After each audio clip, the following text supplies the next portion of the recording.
First of all, I thank God for enabling me to be with you this evening time.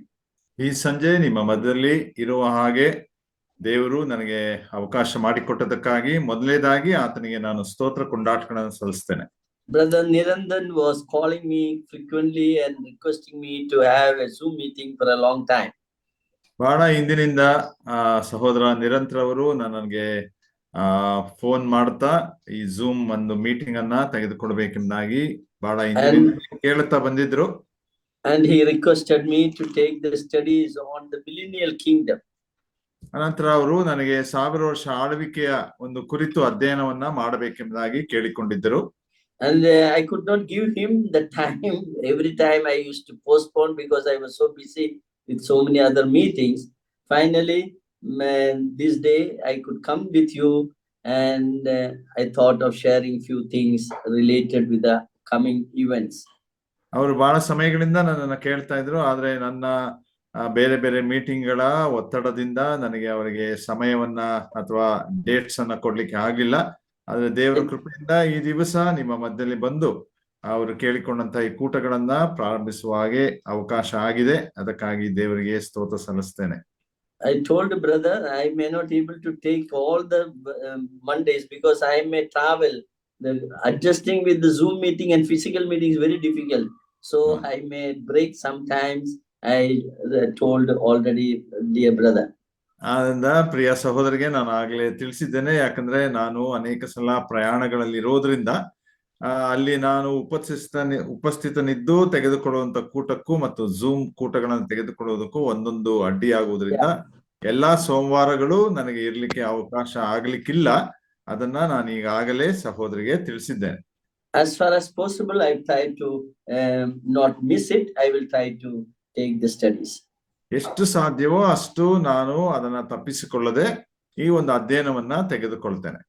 The topic which is given for the Bible study today, I just noticed that it is the end time events and the millennial kingdom. That is what they given.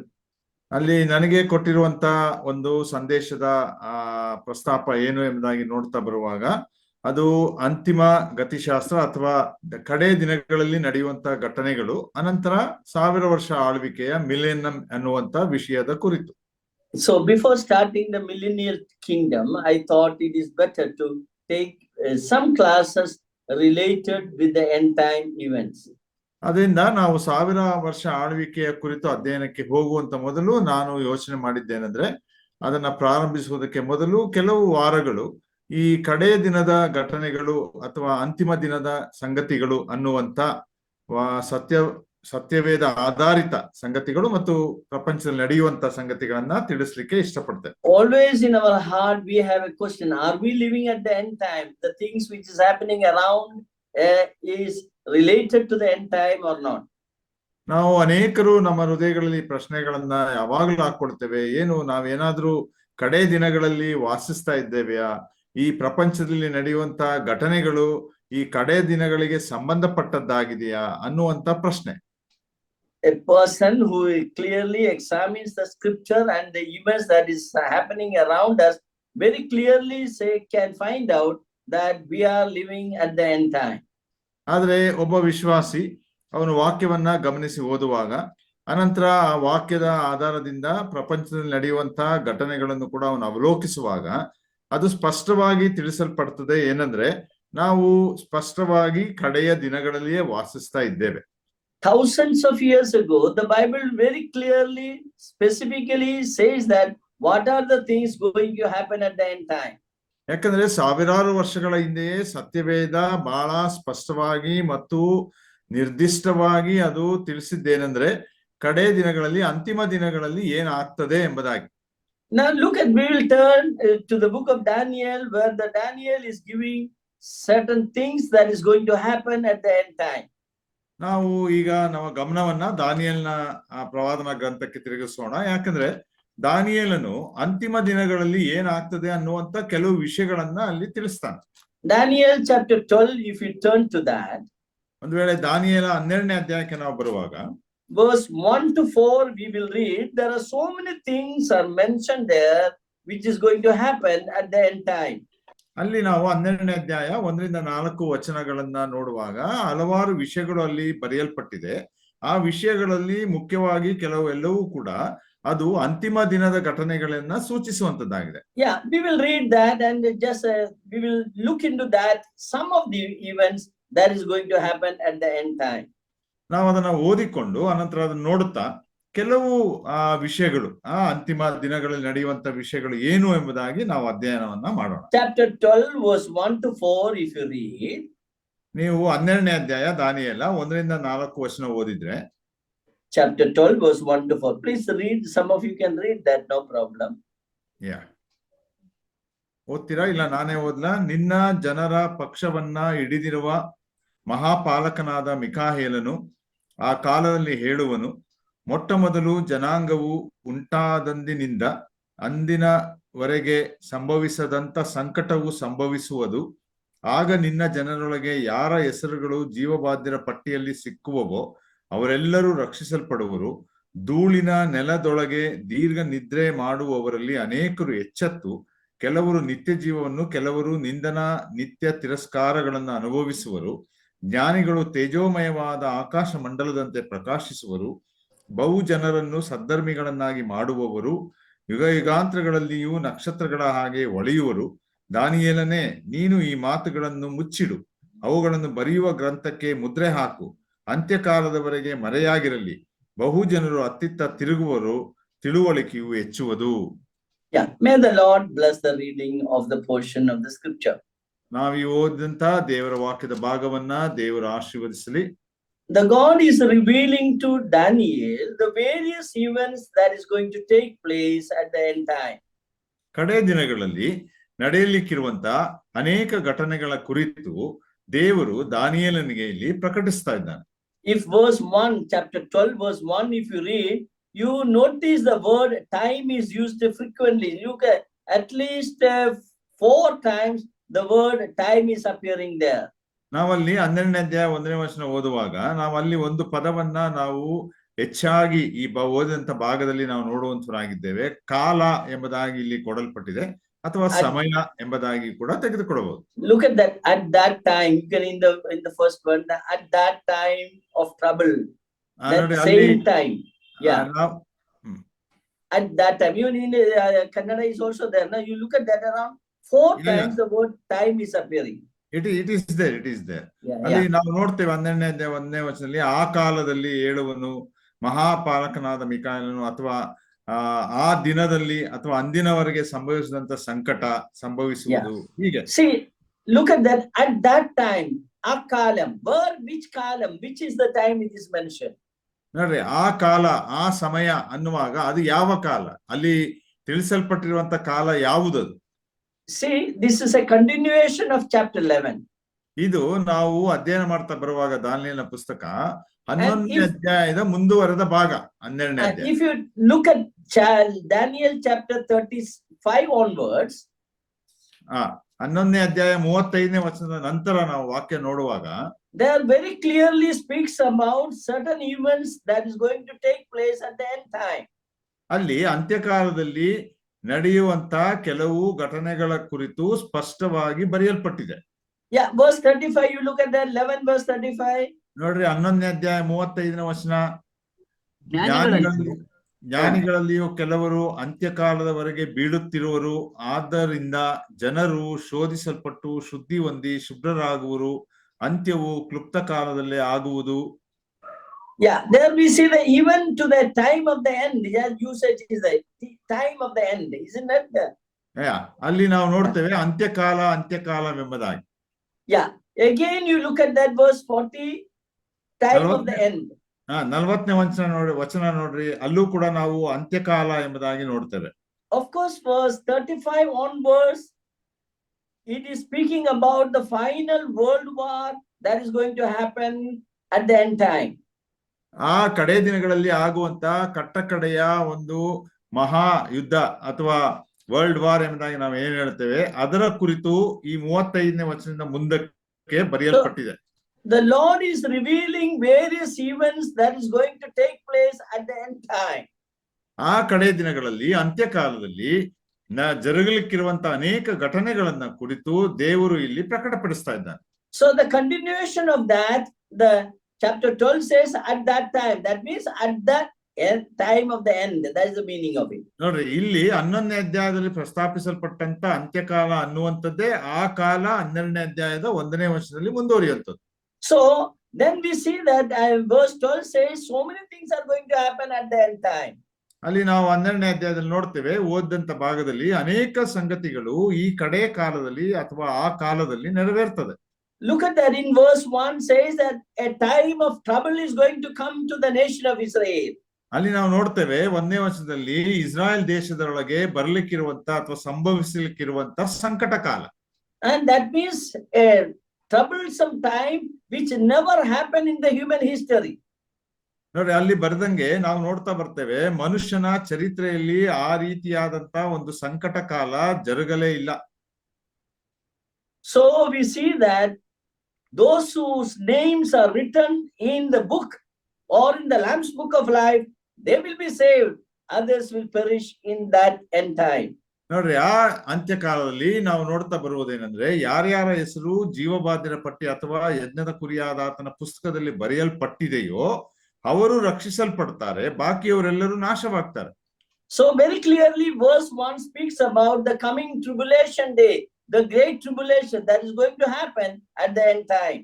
ಅದರಿಂದ 12ನೇ ಅಧ್ಯಾಯ 1ನೇ ವಚನ ನಮಗೆ ಸ್ಪಷ್ಟವಾಗಿ ತಿಳಿಸಿಕೊಡುವುದೇನೆಂದ್ರೆ, ಮುಂದೆ ಬರ್ಲಿಕ್ಕಿರುವಂತ ಅಥವಾ ಅಂತ್ಯಕಾಲದಲ್ಲಿ ಸಂಭವಿಸ್ಲಿಕ್ಕಿರುವಂತ ಮಹಾಸಂಕಟ ಕಾಲ ಅಥವಾ ಸಂಕಟ ಕಾಲ, ಮಹಾಸಂಕಟ ಕಾಲದ ಕುರಿತು ತಿಳಿಸ್ತಾ ಇದ್ದಾನೆ. I'm not going to elaborate that, and that is not my topic today. Now verse 2 we see another topic of the end time is mentioned. ಇಲ್ಲಿ ನಾವು ನೋಡ್ತೇವೆ, ಆದ್ರಿಂದ ನಾನು ಅಂತ್ಯಕಾಲ, ಸಂಕಟ ಕಾಲ, ಮಹಾಸಂಕಟ ಕಾಲ ನಾನು ನಿಮ್ಗೆ ತಿಳಿಸ್ಲಿಕ್ಕೆ ಹೋಗಲ್ಲ, ಯಾಕಂದ್ರೆ ಅದು ನನ್ನ ವಿಷಯವಲ್ಲ. ಇನ್ನೊಂದು ವಿಷಯವನ್ನು ಕೂಡ ನಾವು ಈ ಭಾಗದಲ್ಲಿ ನೋಡುವಂತರಾಗಿದ್ದೇವೆ. See, in the verse 2 we see another thing that is going to happen at the end time. 2ನೇ ವಚನದಲ್ಲಿ ಇನ್ನೊಂದು ಘಟನೆ ನಡೆಯಲಿಕ್ಕಿರುವುದನ್ನ 2ನೇ ವಚನದಲ್ಲಿ ಬರೆಯಲ್ಪಟ್ಟಿದೆ. That is about the resurrection of the saints and the wicked ones. ಅನಂತರ ನಾವು ಇಲ್ಲಿ ನೋಡೋದೇನೆಂದ್ರೆ, ಅದು ದೇವಜನರ ಪುನರುತ್ಥಾನ ಮತ್ತು ದೇವರನ್ನ ತಿರಸ್ಕರಿಸಿದಂತ ಅಥವಾ ಅವಿಶ್ವಾಸಿಗಳ ಪುನರುತ್ಥಾನವೂ ಕೂಡ. Yeah, those who sleep in the dust will awake to everlasting life. ಯಾಕಂದ್ರೆ ಅಲ್ಲಿ ಆ ಧೂಳಿನಲ್ಲಿ ಸಮಾಧಿಯಾಗಿ ಇಡಲ್ಪಟ್ಟಂತವರು ಅವರು ಎಬ್ಬಿಸಲ್ಪಟ್ಟು ನಿತ್ಯ ಜೀವಕ್ಕೆ ಸೇರಿಸಲ್ಪಡ್ತಾರೆ. So here we see the end time, the resurrection will take place. ಆದ್ರಿಂದ ಕಡೆ ದಿನದಲ್ಲಿ ನಾವು ನೋಡುವುದೇನೆಂದ್ರೆ, ಪುನರುತ್ಥಾನ ಕಾರ್ಯ ನಡೀತದೆ. Not only that, verse 3 says that at the end time God is going to give the rewards to the righteous one. ಅನಂತರ ನಾವು 3ನೇ ವಚನ ನೋಡ್ತೀವಿ, ಈ ಕಡೆ ದಿನಗಳಲ್ಲಿ ದೇವರು ಆ ನೀತಿವಂತರಿಗೆ ಆತನು ಪುರಸ್ಕಾರಗಳನ್ನ ಅಥವಾ ಬಹುಮಾನಗಳನ್ನ ಕೊಡುವಂತವನಾಗಿದ್ದಾನೆ. Yeah, they shall shine like the brightness of the firmament. ಅಲ್ಲಿ ನಾವು ನೋಡ್ತೇವೆ, ಅವರು ಬೆಳಗಿನ ಅಥವಾ ನಕ್ಷತ್ರಗಳ ಹಾಗೆ ಹೊಳೆಯುವರು ಎಂಬುದಾಗಿ.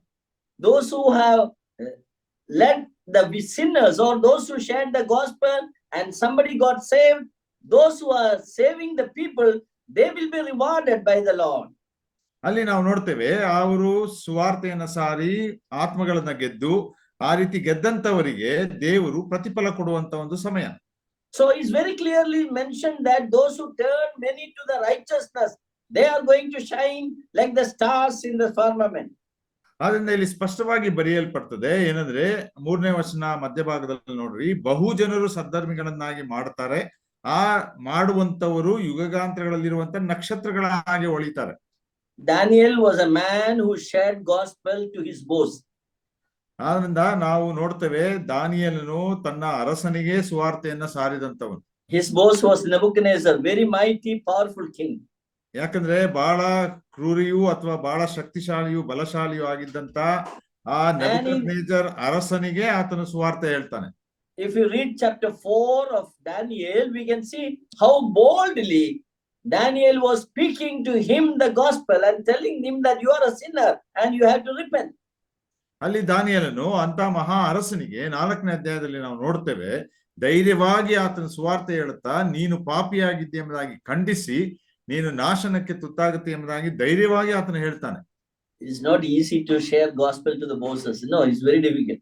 ಯಾಕಂದ್ರೆ ನಮ್ಮ ಯಜಮಾನರಿಗೆ ಅಥವಾ ನಮಗೆ ಕೆಲಸ ಕೊಟ್ಟಂತ ದೊಡ್ಡವರಿಗೆ ನಾವು ಸುವಾರ್ತೆ ಸಾರುವುದು ಸುಲಭವಲ್ಲ. But Daniel shared the gospel to him. ಆದ್ರೆ ದಾನಿಯೇಲನು ಅಂತ ಅರಸನಿಗೂ ಸುವಾರ್ತೆಯನ್ನ ಸಾರ್ತಾನೆ. And if you read Daniel chapter 4, ನೀವು ದಾನಿಯೇಲ 4ನೇ ಅಧ್ಯಾಯ ಓದಿದ್ರೆ we understand that Nebuchadnezzar got saved by the gospel preached by Daniel. ನಾವು ನೋಡ್ತೇವೆ ಅಲ್ಲಿ ನಮ್ಗೆ ಅರ್ಥವಾಗ್ತದೆ ವಾಕ್ಯ ಭಾಗಗಳನ್ನು ಓದುವಾಗ, ನೆಬೂಕದ್ನೆಚ್ಚರನು ದಾನಿಯೇಲನು ಹೇಳಿದಂತ ಸುವಾರ್ತೆಯನ್ನ ಕೇಳುವಾಗ ಆತನು ರಕ್ಷಿಸಲ್ಪಟ್ಟಿದ್ದನು. I personally believe that Nebuchadnezzar will be there in heaven because Daniel shared gospel to the Nebuchadnezzar. ಯಾಕಂದ್ರೆ ನಾನು ಕೂಡ ವೈಯಕ್ತಿಕವಾಗಿ ಅದನ್ನ ನಂಬ್ತೇನೆ. ಏನಂದ್ರೆ ನೆಬೂಕದ್ನೆಚ್ಚರನು ಪರಲೋಕದಲ್ಲಿ ಇರ್ತಾನೆ. ಯಾಕೆ ಎಂಬುದಾಗಿ ನೋಡುವಾಗ ದಾನಿಯೇಲನು ಆತನಿಗೆ ಸುವಾರ್ತೆಯನ್ನ ಸಾರಿದ್ದಾನೆ. The few verses of Daniel chapter 4 very clearly indicating that finally Nebuchadnezzar accepted God as his savior and he was a saved person. ನಾವು ದಾನಿಯೇಲನ ಪುಸ್ತಕ 4ನೇ ಅಧ್ಯಾಯ ಕಡೆ ವಚನ ಭಾಗಗಳಿಗೆ ಬರುವಾಗ ಅಲ್ಲಿ ನಮಗೆ ಒಂದು ನಿರ್ದಿಷ್ಟವಾದ ಸೂಚನೆಗಳು ಸಿಗ್ತದೆ. ಏನಂದ್ರೆ ನೆಬೂಕದ್ನೆಚ್ಚರನು ಮಾನಸಾಂತರ ಪಟ್ಟು ಆತನು ಯೆಹೋವ ದೇವರನ್ನ ಅಂಗೀಕರಿಸಿದ್ರಿಂದ ಅವನು ರಕ್ಷಿಸಲ್ಪಟ್ಟವನಾಗಿದ್ದ. Daniel chapter 4 is not written by Daniel, it is a letter written by Nebuchadnezzar about his testimony, how God has dealt with him. 4ನೇ ಅಧ್ಯಾಯ ನಾವು ಓದುವಾಗ ಅದು ದಾನಿಯೇಲನು ಬರೆದಂತ ಅಧ್ಯಾಯ ಅಲ್ಲ, ಅದು ನೆಬೂಕದ್ನೆಚ್ಚರನು ತನ್ನ ಸಾಕ್ಷಿಯನ್ನ ಕುರಿತು ಬರೆಯುವಂತ ಒಂದು ಅಧ್ಯಾಯ ಪತ್ರವಾಗಿದೆ. Daniel incorporated the letter of Nebuchadnezzar as the part of the scripture. ಆದ್ರೆ ದಾನಿಯೇಲನ ಆ ಪುಸ್ತಕದಲ್ಲಿ ಆ ನೆಬೂಕದ್ನೆಚ್ಚರನು ಬರೆದಂತ ಪತ್ರವನ್ನ ಒಂದು ಭಾಗವಾಗಿ ಅಲ್ಲಿ ಅಳವಡಿಸಿಕೊಟ್ಟಿದ್ದಾನೆ. So at the end time, that is going to happen, that God is going to raise up the dead ones and they will be rewarded for their labor. ಆದ್ರಿಂದ ನಾವು ನೋಡ್ತೇವೆ ಇಲ್ಲಿ ವಾಕ್ಯದಲ್ಲಿ ಕಡೇ ದಿನಗಳಲ್ಲಿ ಸದ್ಧರ್ಮಿಗಳು ನೀತಿವಂತರು ಎಬ್ಬಿಸಲ್ಪಡ್ತಾರೆ. ಆ ಸುವಾರ್ತೆ ಸಾರಿ ಆತ್ಮಗಳನ್ನ ಗೆದ್ದಂತವರಿಗೆ ಪ್ರತಿಫಲವನ್ನ ದೇವರು ಕೊಡುವಂತವನಾಗಿದ್ದಾನೆ. Now my study is only based on verse 4. There we see some of the end time events. That is what I am going to do with that. ನನ್ನ ಅಧ್ಯಯನ ಸಾಧಾರಣವಾಗಿ ಈಗ 12ನೇ ಅಧ್ಯಾಯ 4ನೇ ವಚನದ ಮೇಲೆ ಆಧಾರಗೊಂಡಿದೆ. ಆ 4ನೇ ವಚನದಲ್ಲಿ ಇರುವಂತ ಕೆಲವು ಅಂತಿಮ ಸಮಯದ ಅಥವಾ ಕಾಲದ ಸಂಗತಿಗಳನ್ನ ನೋಡೋಣ. The angel is telling to Daniel, shut up the words and seal the book, even to the time of the end. ನಾವು ದಾನಿಯೇಲನಿಗೆ ಆ ದೇವದೂತನು ಮಿಕಾಯೇಲನು ಹೇಳ್ತಾನೆ ಏನಂದ್ರೆ, ನೀನು ಈ ಮಾತುಗಳನ್ನ ಮುಚ್ಚಿಡು, ಅದಕ್ಕೆ ಮುದ್ರೆಯನ್ನ ಹಾಕು, ಅಂತ್ಯಕಾಲದವರೆಗೂ ಅದು ಮರೆಯಾಗಿರಲಿ. Yeah, then he is giving 2 signs of the end time. ಅಲ್ಲಿ ಆ ಅಂತಿಮ ಕಾಲದ 2 ಸೂಚನೆಗಳನ್ನ ಆತನು ಕೊಡ್ತಾ ಇದ್ದಾನೆ ದಾನಿಯೇಲನಿಗೆ. So let us look into the 2 signs of the end time given to Daniel. ದಾನಿಯೇಲನಿಗೆ ಕೊಟ್ಟಂತ ಆ 2 ಅಂತಿಮ ದಿನದ ಸೂಚನೆಗಳ ಕುರಿತು ನೋಡೋಣ. That will help us to understand whether we are living at the end time or not. ಅದನ್ನ ನಾವು ಅಧ್ಯಯನ ಮಾಡುವಾಗ ಅದು ನಾವು ಈ ಕಡೆಗಾಲದಲ್ಲಿ ಜೀವಿಸ್ತಾ ಇದ್ದೇವೆಯೋ ಇಲ್ಲವೋ ಅನ್ನೋದನ್ನ ನಮಗೆ ತಿಳಿಸಿಕೊಡುವುದರಲ್ಲಿ ಸಹಾಯ ಮಾಡ್ತದೆ. In the scripture, so many things are mentioned about the end time. I am just taking only verse 4 and bringing you to attention about the 2 important things that is going to happen at the end time. ಸತ್ಯವೇದದಲ್ಲಿ ಕಡೆಗಾಲದ ಘಟನೆ ಕುರಿತು ಅನೇಕ ವಚನಗಳಿದೆ. ಆದ್ರೆ ನಾನಿಲ್ಲಿ ಕೇವಲ 12ನೇ ಅಧ್ಯಾಯ 4 ವಚನಗಳಲ್ಲಿ ಇರುವಂತ 2 ವಿಷಯಗಳನ್ನ ತೆಗೆದುಕೊಂಡು ಮಾತ್ರ ನಿಮಗೆ ತಿಳಿಸುವಂತವನಾಗಿ ಅದರಲ್ಲಿ ನಾವು ಅಂತಿಮ ದಿನದ ಸಂಗತಿಗಳನ್ನು ನೋಡೋಣ. Look at that verse 2. Verse 4 says 2 things. Many shall run to and fro. ಅಲ್ಲಿ 4ನೇ ವಚನ 2 ಸಂಗತಿಗಳನ್ನ ಹೇಳ್ತದೆ. ಅನೇಕರು ಅವರು ಆ ಕಡೆ ಈ ಕಡೆ ಚಲಿಸ್ತಾರೆ. Knowledge shall be increased. ಅನಂತರ ಅವರ ಜ್ಞಾನವು ವೃದ್ಧಿ ಆಗ್ತದೆ ಎಂಬುದಾಗಿ. So at the end time 2 things are going to happen. ಇಲ್ಲಿ ಕಡೆ ದಿನಗಳಲ್ಲಿ 2 ಸಂಗತಿಗಳಾಗ್ತದೆ. Knowledge will increase at the end time. ಅವರ ತಿಳುವಳಿಕೆ ಹೆಚ್ಚಾಗ್ತದೆ ಅಂತಿಮ ದಿನಗಳಲ್ಲಿ. I am taking the second one first so that easy to understand. ಅನಂತರ ಎರಡನೇದಾಗಿ, and the second one is mentioned that people will run to and fro. ಎರಡನೇದಾಗಿ ಅಲ್ಲಿ ತಿಳಿಸಲ್ಪಟ್ಟಿರೋದೇನೆಂದ್ರೆ ಜನರು ಅತ್ತಿತ್ತ ತಿರುಗಾಡ್ತಾರೆ ಎಂಬುದಾಗಿ ಅಥವಾ ಓಡಾಡ್ತಾರೆ. What is exactly the Kannada meaning of that word, run to and fro? Brother, it is given as ಬಹು ಜನರು ಅತ್ತಿತ್ತ ತಿರುಗುವರು. Means traveling. It has indication of traveling. Yeah, yes, traveling. Yeah, that's in Telugu. Traveling. Yeah.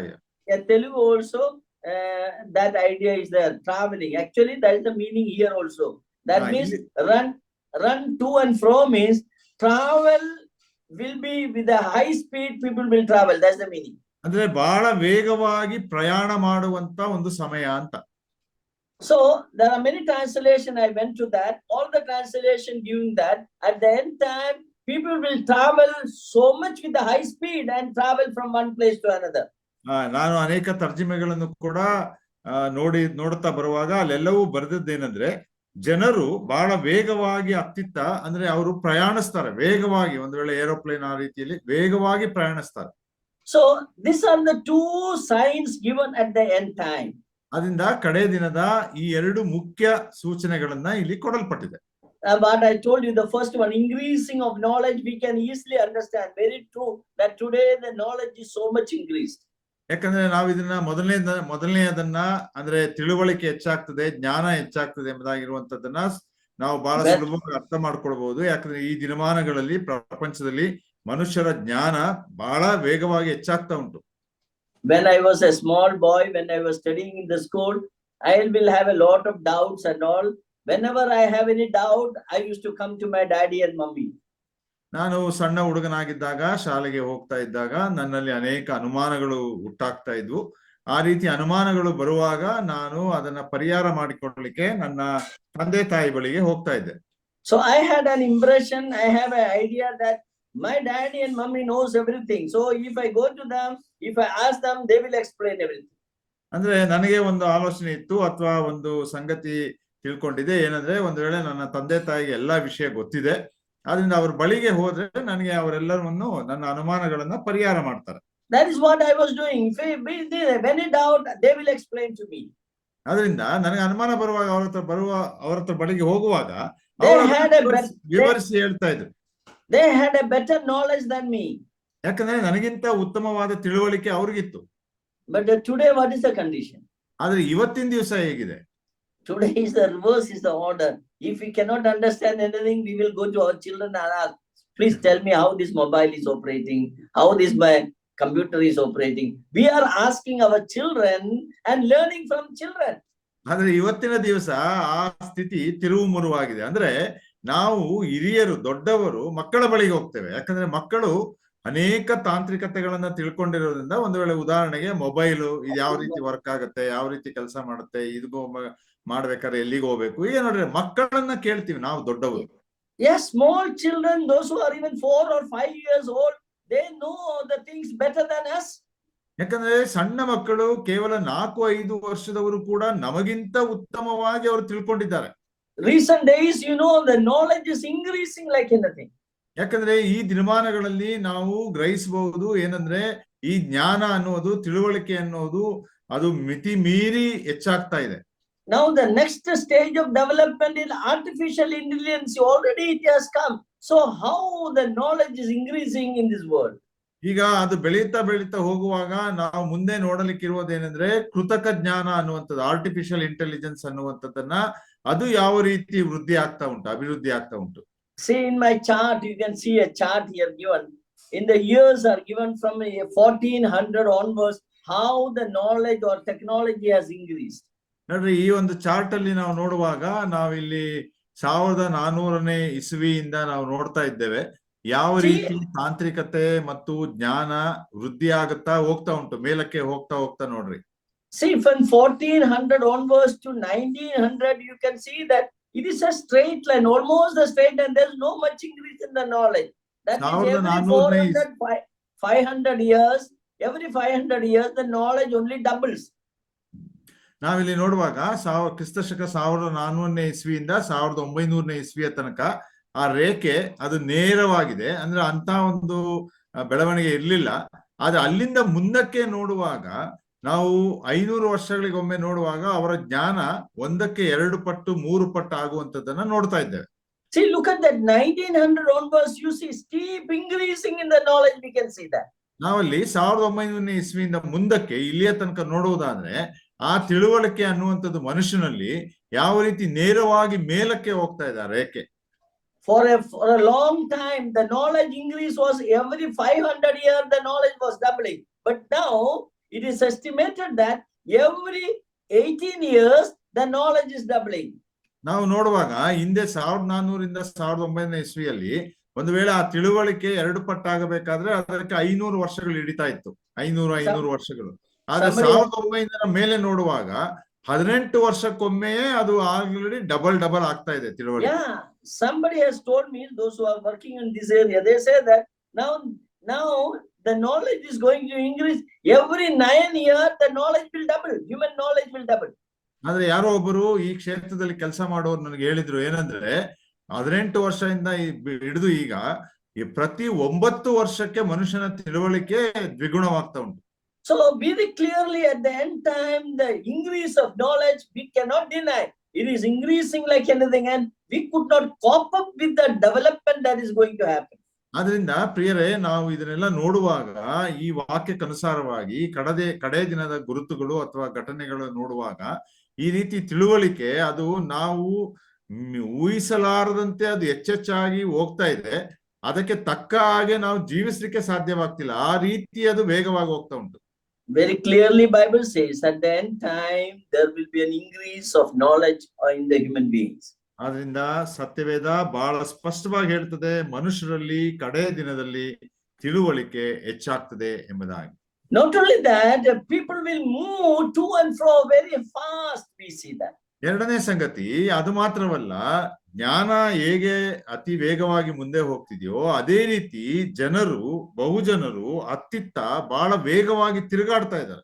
Yeah, it is only in the 1900 that the aeroplane was discovered by the Wright brothers. ನೋಡ್ತೇವೆ 19ನೇ ಶತಮಾನದಲ್ಲಿ ಮಾತ್ರ ಆ ವಿಮಾನ ಅನ್ನುವುದನ್ನ ಕಂಡುಹಿಡಿದ್ರು. It is during that time and maybe few years before the automobile was discovered. ಅದಕ್ಕಿಂತ ಕೇವಲ ಕೆಲವು ವರ್ಷಗಳ ಹಿಂದೆ ಕಾರು, ಮೋಟರ್ ಬೈಕ್ ಈ ರೀತಿಯಾದಂತ ವಾಹನಗಳನ್ನ ಅವರು ಕಂಡುಹಿಡಿದ್ರು. So people, if you look at that, it is less than 100 years that people found the speed is increasing in the vehicles. ಅದು 100 ವರ್ಷಗಳ ಒಳಗೆ ಇದೆ. ಆ 100 ವರ್ಷಗಳ ಒಳಗೆ ನಾವು ನೋಡುವಾಗ ಜನರು ಬಹಳ ಕಮ್ಮಿ ವೇಗವಾಗಿ ಹೋಗುತ್ತಿದ್ದಂತವರು ಆ 100 ವರ್ಷಗಳ ಒಳಗೆ ಅತಿ ವೇಗವಾಗಿ ಹೋಗುವಂತ ಒಂದು ಸ್ಥಿತಿಗೆ ಬರ್ತಾರೆ. If you remember, for the last 10-20 years, if you look that, people were so much interested to travel from one place to another. ನಾವು brother, can you repeat it? See, for the last 10-20 years, if you look at that, people have a lot of interest to travel from one place to another. Traveling. ನಾವು ಕಳೆದ 10-20 ವರ್ಷದ ಸಂಗತಿಯನ್ನು ನೋಡ್ತಾ ಹೋಗುವುದಾದ್ರೆ ಜನರು ಆ ರೀತಿ ವೇಗವಾಗಿ ಬೇರೆ ಸ್ಥಳಗಳಿಗೆ ಪ್ರಯಾಣಿಸುವುದನ್ನ ಇಷ್ಟಪಡ್ತಾ ಇದ್ದಾರೆ.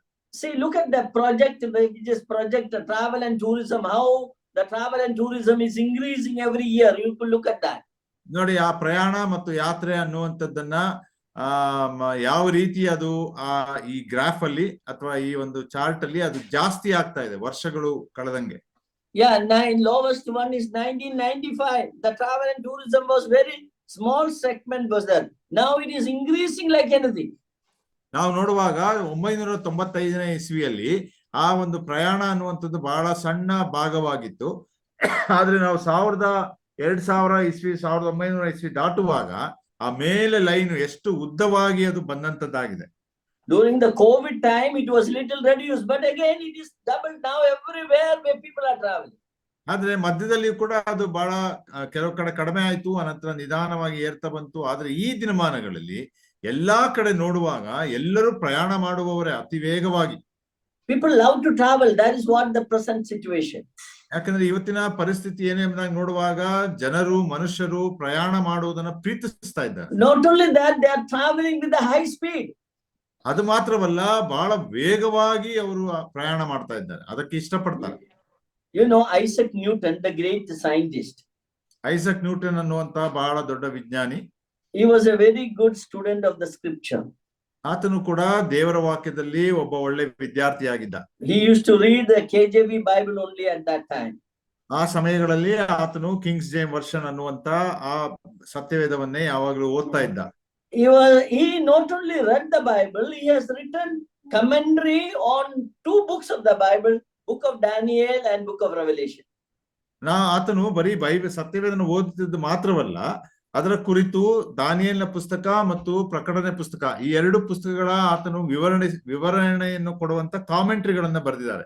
We know Isaac Newton is a great scientist. ಯಾಕಂದ್ರೆ ನಮಗೆ ಗೊತ್ತುಂಟು ಐಸಕ್ ನ್ಯೂಟನ್ ಮಹಾ ಒಂದು ವಿಜ್ಞಾನಿಯಾಗಿದ್ದಾನೆ. So when Daniel chapter 12 verse 4 came, ಅಲ್ಲಿ ದಾನಿಯೇಲನ ಅಧ್ಯಾಯ 12ನೇ ಅಧ್ಯಾಯ 4ನೇ ವಚನಕ್ಕೆ ಬರುವಾಗ, so he wrote about this particular thing, that is end time, sign of the end time. ಆತನು ಈ ವಿಷಯದ ಕುರಿತು ಅಂದ್ರೆ ಅಂತಿಮ ದಿನದ ಘಟನೆಗಳು ಅಥವಾ ಸೂಚನೆಗಳ ಕುರಿತು ಅಲ್ಲಿ ಬರೀತಾನೆ. He has written that at the end time the people, the knowledge will increase. ಆತನು ಬರೆದಿದ್ದಾನೆ ಏನಂದ್ರೆ ಆ ಕಡೆ ದಿನಗಳಲ್ಲಿ ಮನುಷ್ಯರ ಜ್ಞಾನ ತಿಳುವಳಿಕೆ ಹೆಚ್ಚಾಗ್ತದೆ. Then he said that at the end time the people will travel with a high speed. ಅನಂತರ ಆತನು ಬರೀತಾನೆ ಆ ಕಡೆ ದಿನಗಳಲ್ಲಿ ಬಹು ಜನರು ಅತ್ತಿತ್ತ ಬಹಳ ವೇಗವಾಗಿ ತಿರುಗಾಡುತ್ತಾರೆ. But he could not imagine what is the speed, because he had never seen automobile, he had never seen aeroplane, nothing was there at that time. So ಅವನು ಜೀವಿಸಿದಂತ ಕಾಲಮಾನದಲ್ಲಿ ಯಾವುದೇ ವಾಹನಗಳಾಗ್ಲಿ ಇರ್ಲಿಲ್ಲ ಅಥವಾ ವಿಮಾನಗಳಾಗಿರ್ಲಿಲ್ಲ. ಆದ್ರಿಂದ ಅದರ ವೇಗ ಎಷ್ಟು ಅಂತ ಅವನಿಗೆ ಗ್ರಹಿಸ್ಲಿಕ್ಕೆ ಆಗ್ತಿರ್ಲಿಲ್ಲ. ಆದ್ರೂ ಕೂಡ ಅವನು ವಾಕ್ಯ ಆಧಾರಿತವಾಗಿ ಬರೆದ. A horse cart was there or chariots were there, something which is not that high speed. ಅಲ್ಲಿ ನಾವು ನೋಡ್ತೇವೆ ಕುದುರೆಗಳಿಂದ ಓಡಿಸ್ಕೊಂಡು ಹೋಗುವಂತ ಬಂಡಿಗಳು ಅಥವಾ ಬೇರೆ ವಿಧವಾದಂತ ಬಂಡಿಗಳು, ಆದ್ರೆ ಅವೆಲ್ಲ ಅಷ್ಟು ವೇಗವಾಗಿ ಹೋಗ್ತಿರ್ಲಿಲ್ಲ. So the Isaac Newton wrote like this. ಅದರಿಂದ ಐಸಕ್ ನ್ಯೂಟನ್ ಈ ರೀತಿ ಬರೀತಾರೆ, at the end time the people will move with a high speed. ಕಡೆ ದಿನಗಳಲ್ಲಿ ಜನರು ಬಹಳ ವೇಗವಾಗಿ ಪ್ರಯಾಣಿಸ್ತಾರೆ. He could not imagine what is the speed. He maximum, according to his understanding, he said maybe people will be traveling with the 40 kilometers, 40 miles per hour. ಯಾಕಂದ್ರೆ ಅವನಿಗೆ ವೇಗದ ಮಿತಿ ಅಷ್ಟು ಗ್ರಹಿಸ್ಲಿಕ್ಕೆ ಸಾಧ್ಯವಾಗದೇ ಇದ್ದಿಂದ ಆ ದಿನಮಾನಗಳಲ್ಲಿ ಆತನು ಬರೀತಾನೆ ಏನಂದ್ರೆ ತನ್ನ ಊಹೆಗೆ ಹೋಲಿಕೆ ಆಗುವಂತೆ ಸುಮಾರು 40 ಮೈಲಿ ಗಂಟೆಗೆ ಪ್ರಯಾಣಿಸ್ತಾರೆ ಎಂಬುದಾಗಿ. So you imagine that he was living more than 300 years ago. He said that people may be traveling at the end time 40 miles per hour. For him that 40 miles is very high speed. ಯಾಕಂದ್ರೆ ಸುಮಾರು 300 ವರ್ಷಗಳ ಹಿಂದೆ ಜೀವಿಸಿದಂತ Isaac ನ್ಯೂಟನ್ಗೆ ಆ 40 mile ಗಂಟೆಗೆ ಅನ್ನುವಂತ ವೇಗವೇ ಅತಿ ದೊಡ್ಡ ವೇಗವಾಗಿತ್ತು. After this, during this time, there was a young atheist who never believed. His name was Voltaire. France, you know, philosopher Voltaire was living at that time. ಆ ಸಮಯದಲ್ಲಿ ದೇವರಿಲ್ಲ ಎಂಬುದಾಗಿ ಹೇಳುವಂತ ಒಬ್ಬ ತತ್ವಜ್ಞಾನಿ, ಅವನ ಹೆಸರು ವಾಲ್ಟೇರ್ ಎಂಬುದಾಗಿ, ಅವನು ಆ ದಿನಮಾನಗಳಲ್ಲಿ ವಾಸ ಮಾಡ್ತಾ ಇದ್ದ. Voltaire, reading this statement of Isaac Newton, he started teasing Isaac Newton. ಆತನು ಈ ಐಸಕ್ ನ್ಯೂಟನ್ ಬರೆದಂತ ಈ ಮಾತುಗಳನ್ನು ಓದುವಾಗ ಐಸಕ್ ನ್ಯೂಟನ್ಗೆ ಅವನು ಕಲಿಸ್ಲಿಕ್ಕೆ ಶುರು ಮಾಡ್ದ. He said, see, Isaac Newton is a great scientist, but he believes in the Bible. That is why these foolish statements he makes. ಅವನು ಹೇಳ್ದ ಐಸಕ್ ನ್ಯೂಟನ್ ಒಳ್ಳೆ ದೊಡ್ಡ ವಿಜ್ಞಾನಿಯೇ, ಆದ್ರೆ ಅವನು ಸತ್ಯವೇದವನ್ನ ಓದಿ ಅದನ್ನ ನಂಬುವುದರಿಂದ ಈ ಮೂರ್ಖತನದ ಒಂದು ಮಾತನ್ನ ಹೇಳ್ತಾ ಇದ್ದಾನೆ. According to Voltaire, man cannot move with the 40 miles per hour. ಯಾಕಂದ್ರೆ ವಾಲ್ಟೇರ್ ಅವನ ಊಹೆ ಏನು ಎಂಬುದಾಗಿ ನೋಡುವಾಗ ಅವನ ಪ್ರಕಾರ ಮನುಷ್ಯರು ಎಂದಿಗೂ ಕೂಡ 40 ಮೈಲುಗಿಂತ ಹೆಚ್ಚು ವೇಗವಾಗಿ ಚಲಿಸಲಿಕ್ಕೆ ಸಾಧ್ಯವೇ ಇಲ್ಲ. Voltaire cannot imagine people will move with the 40 miles per hour. ಆದ್ರಿಂದ ವಾಲ್ಟೇರ್ ಅನ್ನುವನಿಗೆ ಮನುಷ್ಯರು 40 ಮೈಲಿ ಗಂಟೆಗೆ ಚಲಿಸ್ತಾರೆ ಅನ್ನೋದು ಅವನು ಯೋಚಿಸ್ಲಿಕ್ಕೆ ಆಗ್ಲೇ ಇಲ್ಲ. Voltaire said, if a person moves 40 miles per hour, he will die of a heart attack. ಅವನು ಹೇಳಿದ್ದೇನೆಂದ್ರೆ ಒಂದು ವೇಳೆ ಒಬ್ಬ ಮನುಷ್ಯನು 40 ಮೈಲಿ ವೇಗದಲ್ಲಿ ಗಂಟೆಗೆ ಹೋಗುವುದಾದ್ರೆ ಅವನ ಎದೆ ಒಡೆದು ಸತ್ತೋಗ್ಬಿಡ್ತಾನೆ ಎಂಬುದಾಗಿ. But we know how people are traveling now. ಆದ್ರೆ ನಮ್ಗೆ ಇವತ್ತಿನ ದಿವಸ ಗೊತ್ತಿದೆ ಮನುಷ್ಯರು ಎಷ್ಟು ವೇಗವಾಗಿ ಪ್ರಯಾಣಿಸ್ತಾ ಇದ್ದಾರೆ. Not 40 miles, not 400 miles. It is thousands and thousands of miles per hour people are traveling. ನಾವು ನೋಡುವಾಗ ಇವತ್ತಿನ ದಿವಸ ಮನುಷ್ಯರು ಬರೀ 40 ಮೈಲಿ ಅಲ್ಲ, 400 ಮೈಲಿ ಅಲ್ಲ, ಸಾವಿರಾರು ಮೈಲಿ ಗಟ್ಟಲೆ ಅವರು ಅತಿ ವೇಗವಾಗಿ ಪ್ರಯಾಣ ಮಾಡುತ್ತಿರುವುದನ್ನ to reach the moon, thousands of miles per hour they are traveling. ಯಾಕಂದ್ರೆ ಚಂದ್ರನನ್ನ ಅವರು ತಲುಪಬೇಕಾದ್ರೆ ಅವರ ಹೋಗುವಂತ ರಾಕೆಟ್ಗಳು ಸಾವಿರಾರು ಮೈಲಿಗಳಿಗಿಂತ ಜಾಸ್ತಿ ವೇಗವಾಗಿ ಹೋಗ್ತದೆ ಗಂಟೆಗೆ. Nobody is dying of heart attack because of that. ಅಲ್ಲಿ ಯಾರು ಕೂಡ ಎದೆ ಹೊಡ್ಕೊಂಡು ಸಾಯ್ತಾ ಇಲ್ಲ. I always wonder, suppose the Voltaire come today and see how people are traveling. ಒಂದು ವೇಳೆ ನಾನು ಆಶ್ಚರ್ಯ ಪಡ್ತೇನೆ, ವಾಲ್ಟೇರ್ ಅನ್ನುವಂಥವನು ಇವತ್ತಿದ್ದು ಈ ಮನುಷ್ಯರು ಇಷ್ಟು ವೇಗವಾಗಿ ಪ್ರಯಾಣ ಮಾಡುವುದನ್ನು ನೋಡಿದ್ದರೆ, if he sees the people, how the fast the people are traveling, ಎಷ್ಟು ವೇಗವಾಗಿ ಅವರು ಪ್ರಯಾಣ ಮಾಡ್ತಿದ್ದಾರೆ ಎಂಬುದಾಗಿ ಅವನು ನೋಡಿದ್ರೆ, I am sure that Walter will die of a heart attack. ನಾನು ನಂಬ್ತೇನೆ, ಯಾಕಂದ್ರೆ ಅವಾಗ ವಾಲ್ಟರೇ ಎದೆ ಹೊಡ್ಕೊಂಡು ಸತ್ತೋಗ್ತಾನೆ. See, Bible is so true that at the end time people will travel with a high speed. ಆದ್ರಿಂದ ಸತ್ಯವೇದ ಬಹಳ ಸ್ಪಷ್ಟವಾಗಿದೆ, ಬಹಳ ಸತ್ಯವನ್ನ ಹೇಳ್ತದೆ. ಏನಂದ್ರೆ ಕಡೆ ದಿನಗಳಲ್ಲಿ ಜನರು ಬಹಳ ವೇಗವಾಗಿ ಚಲಿಸ್ತಾರೆ. So these two things which is mentioned in verse 4, which gives the indication of the end time, is really happening before our eyes.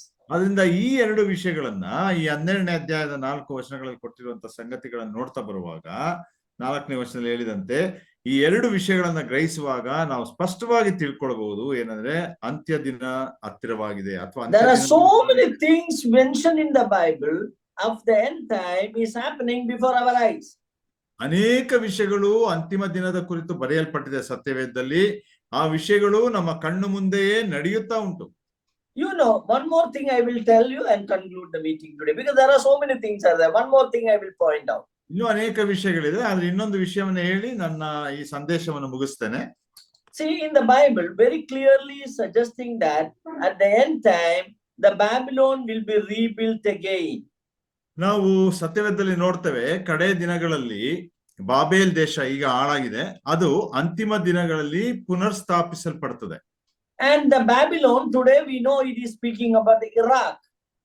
ನಾವು ಬಾಬಿಲೋನ್ ಅನ್ನುವಂಥದ್ದನ್ನ ನಾವು ನೋಡುವಾಗ, ಬಾಬೇಲ್ ದೇಶದ ಕುರಿತು ಕಲಿಯುವಾಗ, ಅದು ಇರಾಕ್ ದೇಶದಲ್ಲಿರುವಂತ ಒಂದು ಸ್ಥಳ. Babylon was the country upon which Nebuchadnezzar was ruling once upon a time.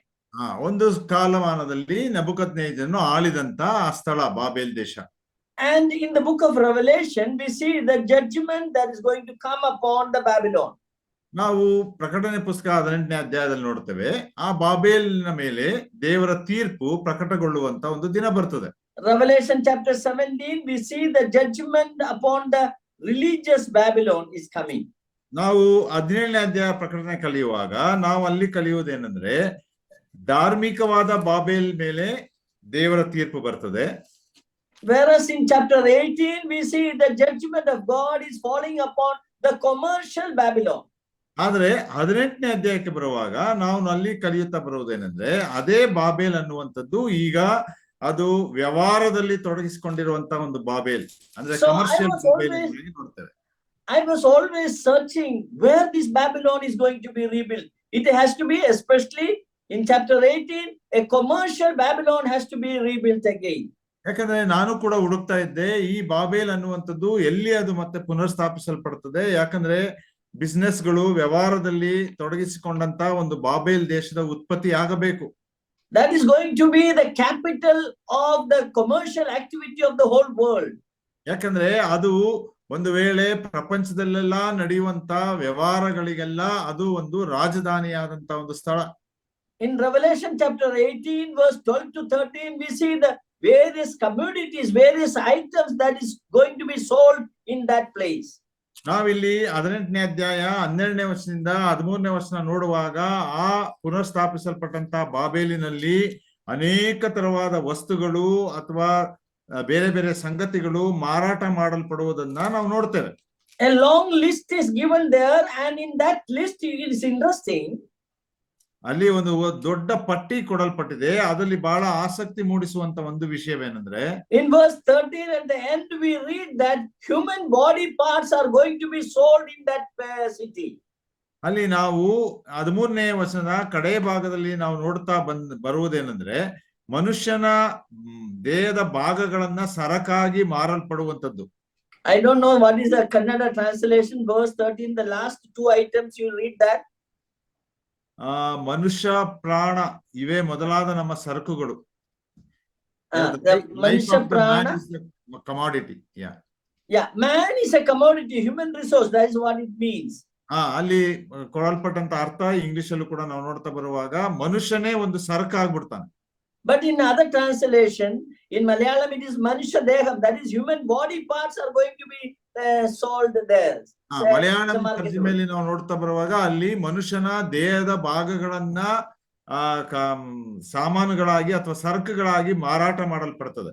You know, today the human body parts are marketable product. ಯಾಕಂದ್ರೆ ಇವತ್ತಿನ ದಿವಸ ನಾವು ಇನ್ನೊಂದು ಅರ್ಥ ಮಾಡ್ಕೊಳ್ಬಹುದು ಏನಂದ್ರೆ ಅನೇಕ ಮನುಷ್ಯನ ದೇಹದ ಅಂಗಗಳು ಮಾರಾಟಕ್ಕೆ ಇಡಲ್ಪಟ್ಟಿವೆ. Yeah, if you want a kidney, it is available in the market. If you want any other organ in the body, it is available in the market. It is human body parts are marketable product. ಯಾಕಂದ್ರೆ ಮನುಷ್ಯನ ದೇಹದ ಭಾಗಗಳು ಅದು ಮಾರಾಟಕ್ಕೆ ಇಡಲ್ಪಟ್ಟಂತ ವಸ್ತುಗಳಾಗಿವೆ. ಒಂದು ವೇಳೆ kidney ಬೇಕಾದ್ರೆ ಕಿಡ್ನಿ ಸಿಗ್ತದೆ, ಹಣಕ್ಕೆ ಬೇರೆ ಬೇರೆ ಭಾಗ ಬೇಕಾದ್ರೆ, ಲಿವರ್ ಪೀಸ್ ಬೇಕಾದ್ರೆ, ಹೀಗೆ ನಾನಾ ತರವಾದ ಭಾಗಗಳು ಕೂಡ ಹಣಕ್ಕೆ ದೊರಕುತ್ತದೆ.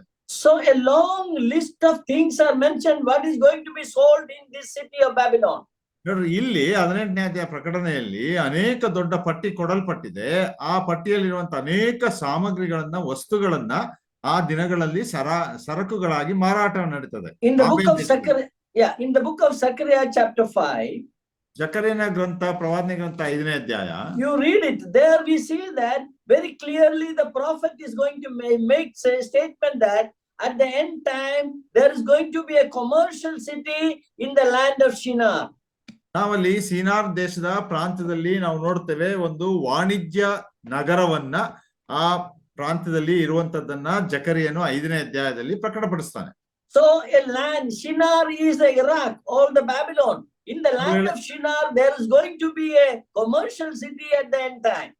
ಅಲ್ಲಿ ನಾವು ನೋಡುವಾಗ ಆ ಶಿನಾರ್ ಅನ್ನುವಂಥದ್ದು ಬಾಬೇಲ್ ಇರುವಂತ ಸ್ಥಳವೇ ಅಥವಾ ಇರಾಕ್ ದೇಶವನ್ನೇ ಅದು ತಿಳಿಸುವಂತದ್ದಾಗಿದೆ. ಆ ಸ್ಥಳದಲ್ಲಿ ಕಡೆ ದಿನದಲ್ಲಿ ಒಂದು ವಾಣಿಜ್ಯ ನಗರಿ ಉಂಟಾಗ್ತದೆ.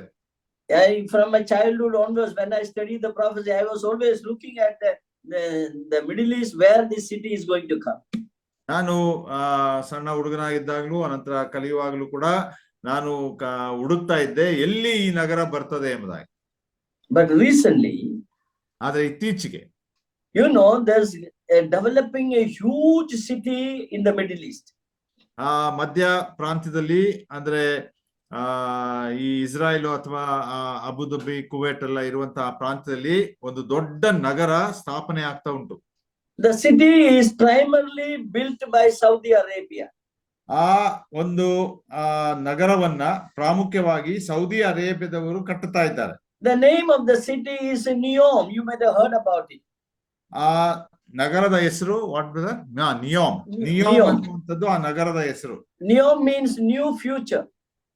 ಅಂದ್ರೆ ಹೊಸದಾದಂತ ಒಂದು ಗುಣಗಳು ಎಂಬುದಾಗಿ ಅರ್ಥ. This is estimated that the city is around more than 30 times bigger than the New York City. ಒಂದು ವೇಳೆ ಆ ಊಹೆ ಮಾಡಲ್ಪಟ್ಟಿದೆ ಏನಂದ್ರೆ ಈ ಕಟ್ಟಲ್ಪಡುತ್ತಿರುವಂತ ನಗರ ಇವತ್ತಿನ ಅಮೆರಿಕ ದೇಶದ ನ್ಯೂಯಾರ್ಕ್ ನಗರಕ್ಕಿಂತ 30 ಪಟ್ಟು ದೊಡ್ಡದಾಗಿರ್ತದೆ. More than $500 billion they are investing for the development of this city called Neom. ಈ ನಿಯೋಮ್ ಅನ್ನುವಂತ ನಗರವನ್ನ ಅಭಿವೃದ್ಧಿ ಪಡಿಸಲಿಕ್ಕಾಗಿ $500 ಬಿಲಿಯನ್ ಗಳನ್ನ ಅವರು ಖರ್ಚು ಮಾಡ್ತಾ ಇದ್ದಾರೆ. And recently they developed this Neom city, and few months back they started the city developing into a huge mega city. ಇಲ್ಲಿ ನಾವು ನೋಡುವಾಗ ಇತ್ತೀಚೆಗೆ ಇದರ ಒಂದು ಕಟ್ಟುವಂತದ್ದನ್ನ ಶುರು ಮಾಡಿದ್ದಾರೆ. ಇತ್ತೀಚೆಗೆ ನೋಡುವಾಗ ಅದು ಒಂದು ಉನ್ನತವಾದಂತ ಒಂದು ದೊಡ್ಡ ನಗರವಾಗಿ ಬರ್ತಾ ಇದೆ. Anyone can come to this city from any part of the world within 4 to 6 hours. It will reach there. ಯಾವುದೇ ಪ್ರಪಂಚದ ಯಾವುದೇ ಭಾಗದಿಂದ ಈ ಒಂದು ಹೊಸ ನಗರಕ್ಕೆ ಕೇವಲ 5-6 ಗಂಟೆಯಲ್ಲಿ ಬಂದು ತಲುಪಬಹುದು. That is going to be the biggest commercial city in the world now. ಇದು ಪ್ರಪಂಚದಲ್ಲೆಲ್ಲ ಅತಿ ದೊಡ್ಡ ವಾಣಿಜ್ಯ ನಗರವಾಗಿ ಕಟ್ಟಲ್ಪಡ್ತದೆ. The Saudi prince has already declared that this area where this new city is going to develop, the Saudi rules and regulations will not be there. ಅಲ್ಲಿ Saudi ಅರೇಬಿಯಾದ ರಾಜನು ಆಗ್ಲೇ ಆತನು ಘೋಷಣೆ ಮಾಡಿದ್ದಾನೆ ಏನಂದ್ರೆ ಈ ನಗರದಲ್ಲಿ ಅವರು ಕಟ್ಟಲ್ಪಡುವಂತ ಈ ನಗರದಲ್ಲಿ ಸೌದಿ ಅರೇಬಿಯಾ ದೇಶದ ಕಾನೂನು ನಿಯಮಗಳು ಅದಕ್ಕೆ ಅನ್ವಯಿಸುವುದಿಲ್ಲ. It is going to be a market place where open market and every can do business in that city. ಆದ್ರೆ ಅದು ಒಂದು ತೆರೆಯಲ್ಪಟ್ಟಂತ ವಾಣಿಜ್ಯ ಸ್ಥಳವಾಗಿ ಎಲ್ಲಾ ತರಹದ ವಹಿವಾಟುಗಳು ಆ ನಗರದಲ್ಲಿ ನಡೆಯುತ್ತದೆ. The question is it Babylon, the rebuilding of Babylon? That's the question. ಆದ್ರೆ ಪ್ರಶ್ನೆ ಏನಂದ್ರೆ ಆ ಸ್ಥಳದ ನಿಯಾಮ್ ಅನ್ನುವಂತ ಆ ಸ್ಥಳ ಅದು ಬಾಬೇಲ್ ದೇಶ ಮರು ಕಟ್ಟಲ್ಪಡುವಂತದ್ದಾಗಿದೆಯಾ? At present, Saudi Arabia is building. ಆದ್ರೆ ಈಗ ನಾವು ನೋಡುವಾಗ ಸೌದಿ ಅರೇಬಿಯಾ ದೇಶದ ಅರಸನು ಅದನ್ನ ಕಟ್ತಾ ಇದ್ದಾನೆ. Then the question arising in our mind, how it can be Babylon? ಹಾಗಾದ್ರೆ ನನ್ನಲ್ಲಿ ಬರುವಂತ ಪ್ರಶ್ನೆ ಏನಂದ್ರೆ ಇದು ಬಾಬೇಲ್ ದೇಶ ಆಗ್ಲಿಕ್ಕೆ ಹೇಗೆ ಸಾಧ್ಯ? Please look at the location of this city, Neom city.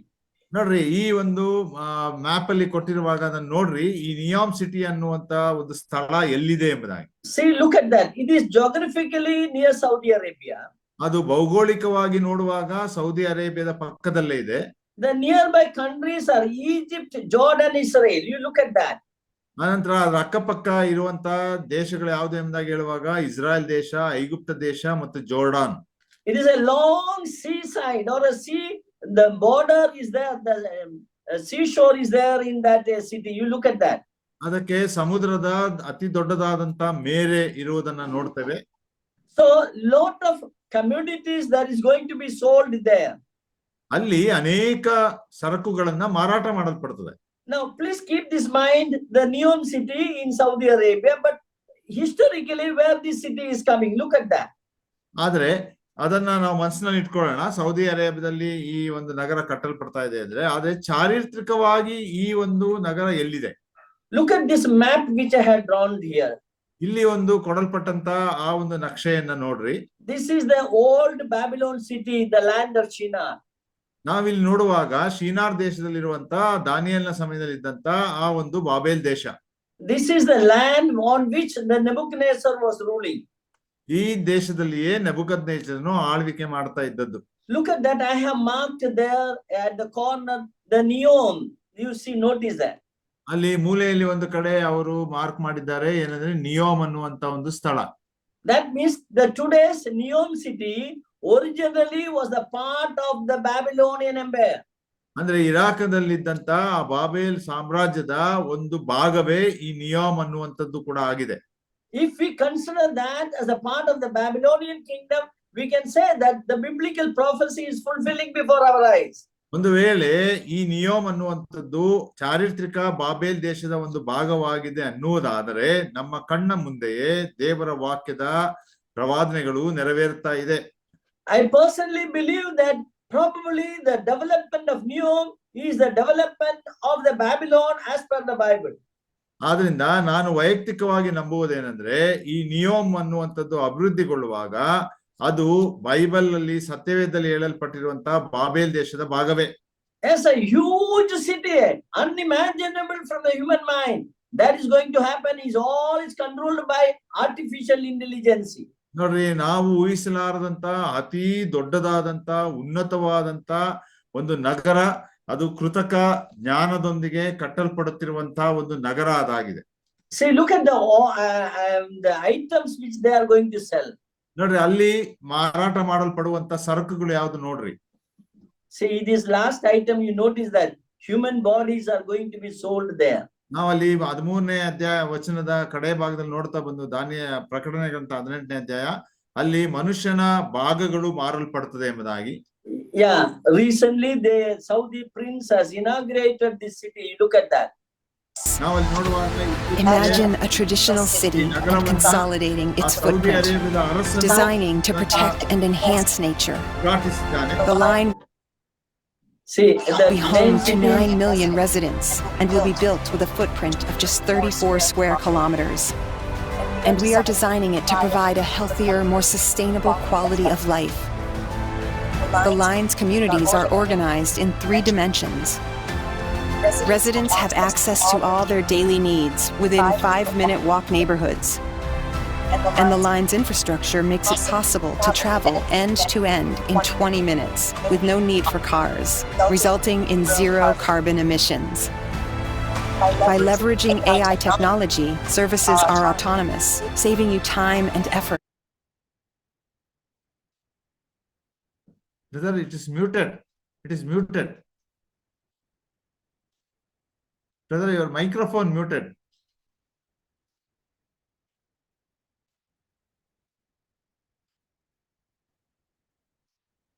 Okay, can you hear me? Yeah.